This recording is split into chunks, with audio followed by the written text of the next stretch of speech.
Hi കൂട്ടുകാരെ, social media കാലഘട്ടത്തിൽ ജീവിക്കുന്ന നമുക്ക് വളരെ സുപരിചിതമായ ഒരു വാക്കാണ് കാലിഗ്രഫി. സാങ്കേതികവിദ്യ എത്ര വളർന്നാലും അക്ഷരങ്ങൾക്കും എഴുത്തിനും വായനയ്ക്കും അതിൻ്റെതായ പ്രാധാന്യമുണ്ട്. ആ അക്ഷരങ്ങളെ ഏറ്റവും ഭംഗിയായ രൂപത്തിൽ പ്രേക്ഷകരിലേക്ക് അവതരിപ്പിക്കുക എന്നത് ഒരു കലയാണ്. ഒട്ടുമിക്ക ഭാഷകളിലും കാലിഗ്രഫി ഉണ്ട്. അതിപ്രധാനമായ ഇംഗ്ലീഷ് കാലിഗ്രഫിയുടെ ലോകത്തേക്കാണ് ഞങ്ങൾ നിങ്ങളെ ക്ഷണിക്കുന്നത്. ഈ കോഴ്സിന്റെ ഭാഗമായി മോഡേൺ കാലിഗ്രഫിയായ ബ്രഷ് പെൻ കാലിഗ്രഫിയാണ് നമ്മൾ പഠിക്കുന്നത്.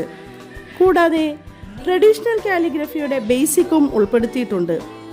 റൂൾസ് ഒക്കെ അറിഞ്ഞ് നല്ല രീതിയിൽ പ്രാക്ടീസ് ചെയ്താൽ ആർക്കും നല്ലൊരു കാലിഗ്രഫർ ആകാം. ഇതിൽ നമ്മൾ ഉൾപ്പെടുത്തിയിരിക്കുന്നത് കാലിഗ്രഫിയുടെ റൂൾസ്, ഉപയോഗിക്കേണ്ട tools, basic strokes, traditional and modern calligraphy styles, frame works, brush pen flowers, book marker making, greeting card making തുടങ്ങിയ കാര്യങ്ങൾ ഈ ഒരു കോഴ്സിലൂടെ നമ്മൾ ഉൾപ്പെടുത്തിയിട്ടുണ്ട്. അപ്പോൾ കൂട്ടുകാരെ, ഒട്ടും താമസിക്കാതെ ഇന്ന് തന്നെ നവാവിൻ ഒരുക്കുന്ന സർട്ടിഫൈഡ് ഇംഗ്ലീഷ് കാലിഗ്രഫി കോഴ്സിലേക്ക് ജോയിൻ ചെയ്തോളൂ.